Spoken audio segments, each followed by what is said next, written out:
Hello નમસ્કાર વિદ્યાર્થી મિત્રો, વેદ ડિજિટલ એજ્યુકેશનમાં આપનું હાર્દિક સ્વાગત છે।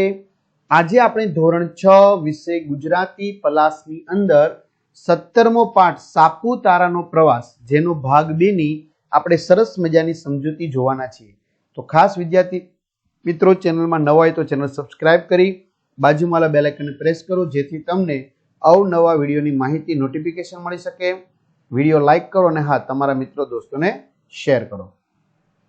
તો આપણે ભાગ 2 જોઈએ। ભાગ 1 ની અંદર આપણે જોયું કે જે લેખક છે એમને જે દિવાળીની રજામાં સાપુતારા જવાનો જે પ્રવાસ ગોઠવ્યો હતો અને તે આખરે સાપુતારાના સ્થળે છે એ પહોંચી ગયા છે, એટલે કે બસ મથક આવી ગયું અને સામાન સાથે અમે હેઠે ઉતર્યા।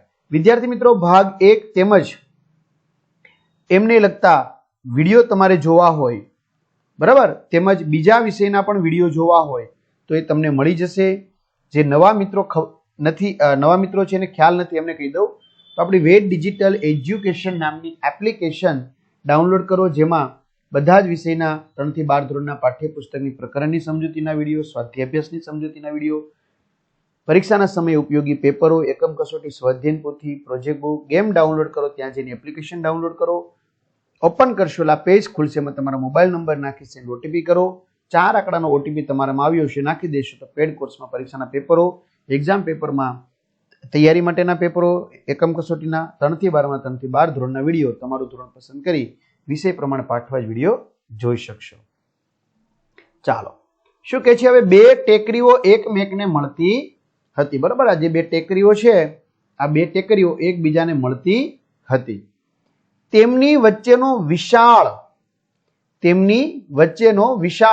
એટલે મોટો હરિયાળો પ્રદેશ એટલે લીલો છમ પ્રદેશ એટલે ગુજરાતભરનું આ હવા ખાવાનું મુખ્ય મથક। જો ગુજરાતનું મુખ્ય હવા ખાવાનું મથક એટલે કયું તો કે સાપુતારા। તો આમ 2 ટેકરીઓ એકમેકને મળતી હતી તો એમની વચ્ચેનો જે આ વિશાળ મોટો હરિયાળો પ્રદેશ, લીલોછમ પ્રદેશ, જેમાં ગુજરાતનું આ હવા ખાવાનું મુખ્ય મથક। પ્રવાસી બંગલામાં અમે ગોઠવાયા, એટલે કે અમારી બસ જે મથક હતું ત્યાં આવીને ઊભી રહી, પછી પ્રવાસી લોકોને જ્યાં ઉતારો આપવામાં આવતો હોય એ બંગલાની અંદર અમે બધા ગોઠવાયા, રૂમમાં અમે ગોઠવાયા। મીન્સ કે આપણે જે હોટલ રાખતા હોય ફરવા જઈએ ત્યાં એની અંદર ગોઠવાયા એમ। ત્યાંના જ ભોજન ગૃહમાં ભોજન પતાવ્યું। જો જે પ્રવાસી બંગલો હતો હોટલ બરાબર, ત્યાંનું જે ભોજન ગૃહ હતું તો ત્યાં જ અમે ભોજન લીધું। થોડોક આરામ કરી ફરવા નીકળ્યા। થોડોક અમે આરામ કર્યો, વિશ્રામ કર્યો, આરામ એટલે વિશ્રામ, પછી અમે ફરવા નીકળ્યા। ઉગતા આથમતા સૂરજને માણવાની। મિત્રો સનરાઈઝ પોઈન્ટ અને સનસેટ પોઈન્ટ, ઉગતો સૂરજ અને આથમતો સૂરજ ને માણવાની, જોવાની મજા આવી ગઈ। બોલાયેલા બોલનો પડઘો ઝીલવાની। બોલાયેલા બોલનો પડઘો ઝીલવો એટલે એને કહેવાય ત્યાં ઇકો પોઈન્ટ છે બરોબર। તમે બોલો એટલે તમારો અવાજ અથડાઈને પાછો આવે એટલે કહેવાય બોલાયેલા બોલનો પડઘો ઝીલવાની। ને ઊંચી અગાસીએ બેસી, અને ઊંચી અગાસીએ બેઠા હોય રીતે બેસી નીચે ખીણના, કારણ કે મિત્રો આ પર્વતોની જો 2 ટેકરીઓ એકમેકને મળતી હતી, તો આમ જોવા જઈને તો સાપુતારા 1000 કિલોમીટર ઊંચું છે બરાબર, એટલે ન્યાય ઊંચી ટેકરીઓ છે, પણ આમ જોવા જઈએ તો આ ટેકરીઓથી ઉપર થયો ભાગ બરાબર।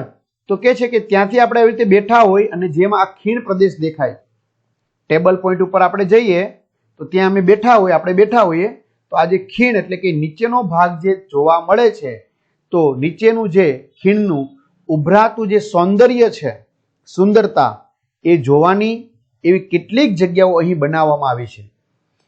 આમ જોવા જઈએ તો 12 થી 15 જેટલા પોઈન્ટ છે કે જે અલગ અલગ તમે એમાં લઈ શકો છો। સૂરજ ઉગવાનો, સૂરજ આથમવાનો, ઇકો પોઈન્ટ બરાબર, એવા ઘણા બધા પોઈન્ટ ત્યાં છે।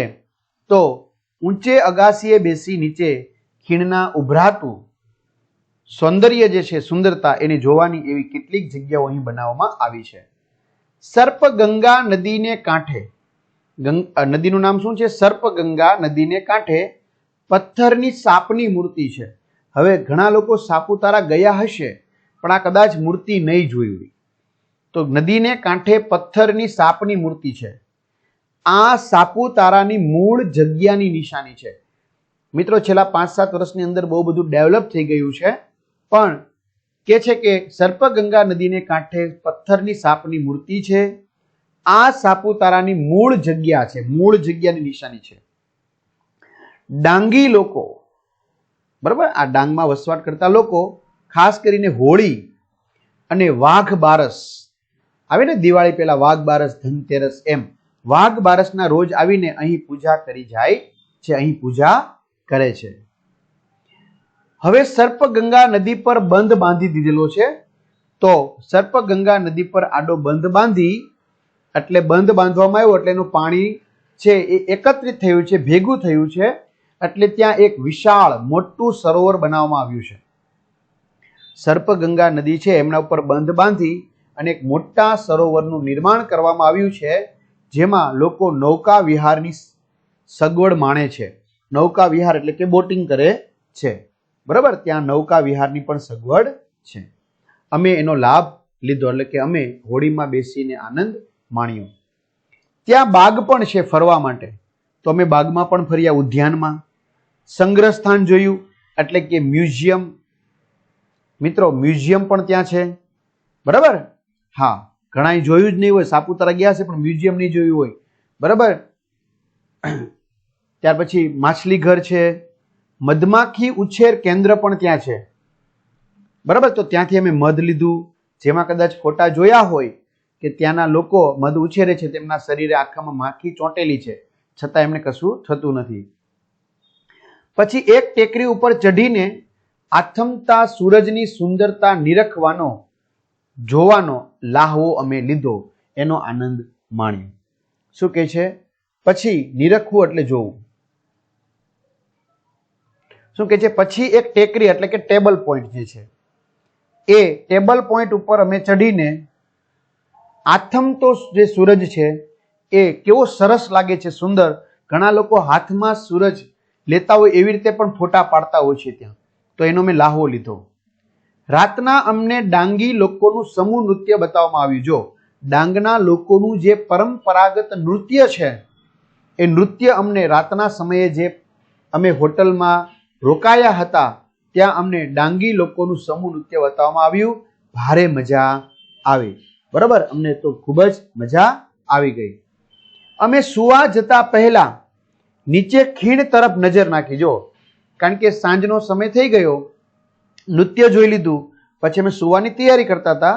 તો સુવાની તૈયારી કરતા હતા તો એ સમયે અમે નીચે ખીણ ઉપર નજર નાખી. ક્યાં નજર નાખી? નીચે ખીણ તરફ નજર નાખી.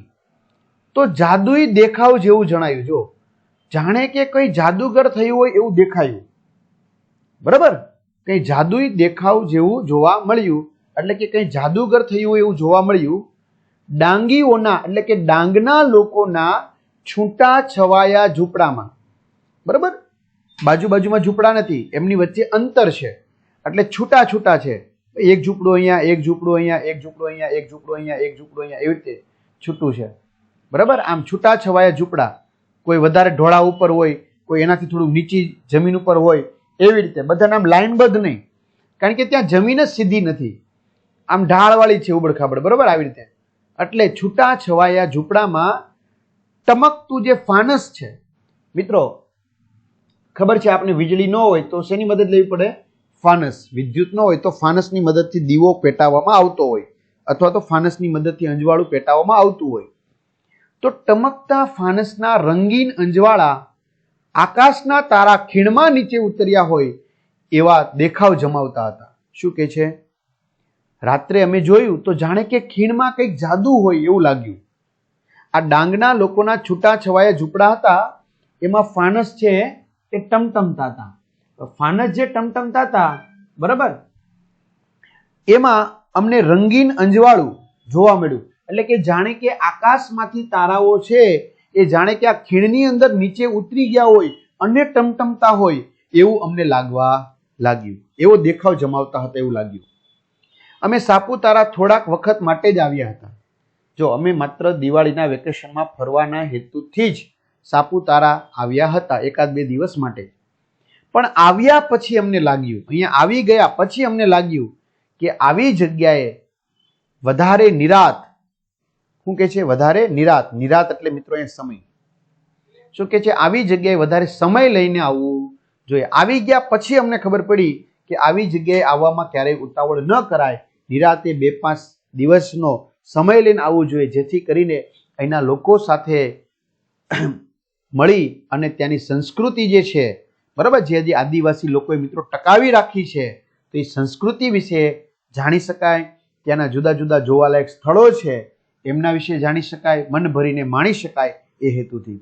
આ પાઠ કેવો લાગ્યો વિદ્યાર્થી મિત્રો ચોક્કસથી કમેન્ટ કરજો, વિડીયો લાઈક કરજો, તમારા મિત્રો દોસ્તોને શેર કરજો, ચેનલમાં ન હોય ચેનલ સબસ્ક્રાઇબ કરજો. અહીં સુધી રાખીએ. અસ્તુ. જય હિન્દ, જય ભારત.